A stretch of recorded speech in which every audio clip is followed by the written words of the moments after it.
దేశవ్యాప్తంగా సంచలనం సృష్టించిన కోల్కతా ట్రైనీ డాక్టర్పై అత్యాచారం కేసులో ఇవాళ తుది తీర్పు వెలువడనుంది. ఇప్పటికే ఈ కేసులో ప్రధాన నిందితుడు సంజయ్ రాయ్ను కోర్టు దోషిగా తేల్చింది. సీల్దా కోర్టులో ఈ నెల 18న వాదనలు పూర్తయిన తర్వాత దోషిగా తేల్చిన కోర్టు తీర్పు రిజర్వ్ చేసింది. ఇవాళ కోర్టు తుది తీర్పు వెలువరించనుంది. ఈ కేసులో హంతకునికి ఉరిశిక్ష ఖరారు చేస్తుందా లేదా జీవిత ఖైదు శిక్ష విధిస్తుందా అనేది ఇవాళ తేలిపోనుంది. సంజయ్ రాయ్పై బీఎన్ఎస్ సెక్షన్ 64, 66, 103 క్లాస్ 1 కింద కేసులు పెట్టారు. ఇందులో బీఎన్ఎస్ సెక్షన్ 64 అంటే అత్యాచారం కేసు. దీనిలో కనీసం 10 ఏళ్లు జైలు లేదా జీవిత ఖైదు శిక్ష విధించే అవకాశం ఉంది.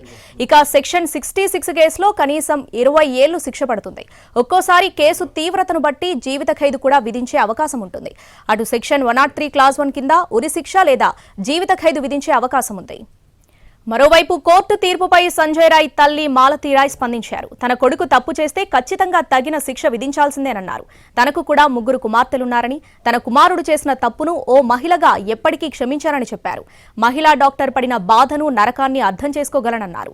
ఓ అమ్మాయి పట్ల ప్రవర్తించిన తీరుకుగాను సంజయ్ జీవించే హక్కు లేదన్నారు. అతడికి మరణశిక్ష విధించినా తమకు ఎటువంటి అభ్యంతరం లేదని చెప్పారు. చనిపోయిన వైద్యురాలు తనకు కూతురుతో సమానమని, కుమార్తెకు ఇటువంటి పరిస్థితి వస్తే ఏ తల్లి ఊరుకోదన్నారు.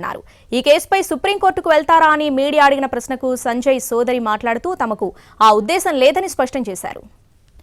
దేశవ్యాప్తంగా సంచలనం సృష్టించిన కోల్కతా ట్రైనీ డాక్టర్పై అత్యాచారం కేసులో ఇవాళ తుది తీర్పు వెలువడనుంది. దీనికి సంబంధించి పూర్తి అప్డేట్స్ మా ప్రతినిధి రాజు లైవ్ లో అందిస్తారు. రాజు, ఈ కేసులో డెత్ పెనాల్టీ లేదా లైఫ్ టైం ఇంప్రిజ్మెంట్ పడే సూచనలు అయితే కనిపిస్తున్నాయి. కానీ దీనికి సంబంధించి వర్డిక్ట్ ఎప్పటిలోగా రానుంది? అంటే ఫస్ట్ అవర్ లోనే తీర్పు ఇవ్వనున్నారా? డీటెయిల్స్ ఏంటి దీనికి సంబంధించి? ఎస్ రావణి, దేశవ్యాప్తంగా సంచలనం రేపినటువంటి బెంగాల్ డాక్టర్ హత్య కేసుకు సంబంధించి మరికొద్ది సేపట్లో సీల్దా కోర్టు తీర్పును వెల్లడించబోతుంది. వాస్తవానికి ఈ కేసులో ముద్దాయి ఎవరనే దాని మీద శనివారం రోజునే, అంటే 2 రోజుల క్రితమే కోర్టు స్పష్టం చేసింది. సంజయ్ రాయ్ ఇందులో దోషిగా ఉన్నారనే విషయాన్ని స్పష్టం చేసింది. సో దానికి అనుగుణంగానే మరికొద్ది సేపట్లో ఈ కేసుకు సంబంధించినటువంటి తుది తీర్పును వెలువరించబోతున్నారు. అయితే ఇప్పటి వరకు న్యాయ నిపుణులు, దాంతోపాటు ఎవరైతే బాధితుల పక్షాన ఉన్నటువంటి వాళ్ళు ప్రతి ఒక్కరు కూడా డిమాండ్ చేస్తుంది ఒకటే, ఖచ్చితంగా సంజయ్ రాయ్కు ఉరిశిక్ష పడాల్సిందే, మరణశిక్ష పడాల్సిందే అని చెప్పి వాళ్ళందరూ డిమాండ్ చేస్తున్నటువంటి పరిస్థితి ఉంది. కానీ ట్రయల్ మొత్తం కూడా జరిగింది ఏదైతే గత 7 ఆగస్టు 9న ఆర్జికార్ ఆసుపత్రిలో జరిగినటువంటి ఘటన, ఏదైతే సంజయ్ రాయ్ ఒంటరిగా నిద్రిస్తున్నటువంటి డాక్టర్ పైన అత్యాచారం చేసి ఆ తర్వాత హత్య చేయడం, దానికి సంబంధించి మొదట బెంగాల్ పోలీసులు విచారణ ప్రారంభించారు. కానీ ఆ విచారణ సరైనటువంటి దారిలో జరగట్లేదంటూ హైకోర్టు జోక్యం చేసుకుంది. సిబిఐకి ఈ కేసును బదిలీ చేయడం జరిగింది. సో ఫైనల్గా సిబిఐ అన్ని రకాలుగా అన్ని కోణాల్లో పూర్తి స్థాయిలో విచారణ జరిపిన తర్వాత సంజయ్ రాయ్ పైన ఎఫ్ఐఆర్ను కూడా నమోదు చేసింది. అయితే సంజయ్ రాయ్ ఏ విధంగా ఆసుపత్రిలోకి వచ్చారో, ఆ తర్వాత డాక్టర్ నిద్రిస్తున్నటువంటి గదిలోకి ఎలా వెళ్లారు, అక్కడ ఏం చేశారు, తర్వాత ఎక్కడ తలదాచుకున్నారు అనే విషయాన్ని మొత్తం కూడా ఆధారాలతో నిరూపించగలిగింది సిబిఐ.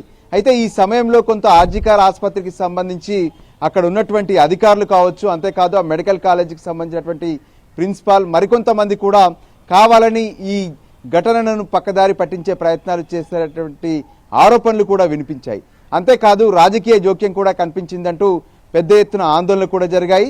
దేశవ్యాప్తంగా వైద్య సిబ్బంది పెద్ద ఎత్తున ఆందోళన చేశారు. మెడికల్ కాలేజీల్లో డాక్టర్లకు, వైద్య సిబ్బందికి సరైనటువంటి భద్రత లేదు అంటూ కొంతకాలం తమ వైద్య సేవలను సైతం నిలిపేసినటువంటి పరిస్థితి కనిపించింది.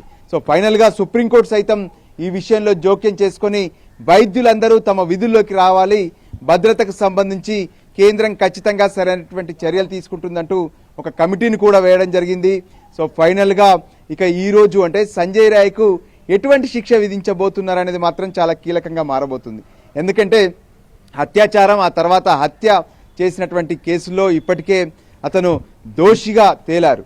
సో ఆ దోషికి ఎటువంటి శిక్ష పడబోతుంది, నిజంగా మరణశిక్ష వేస్తారా లేదంటే జీవితకాలానికి సంబంధించినటువంటి శిక్ష పడబోతుందా అనే దాని మీద మరికొద్ది సేపట్లో తేలనుంది. సీల్దా కోర్టు ఈ రోజు ఇచ్చేటటువంటి తీర్పుపై కోసం ప్రతి ఒక్కరు కూడా ఉత్కంఠగా ఆసక్తిగా ఎదురు చూస్తున్నారు.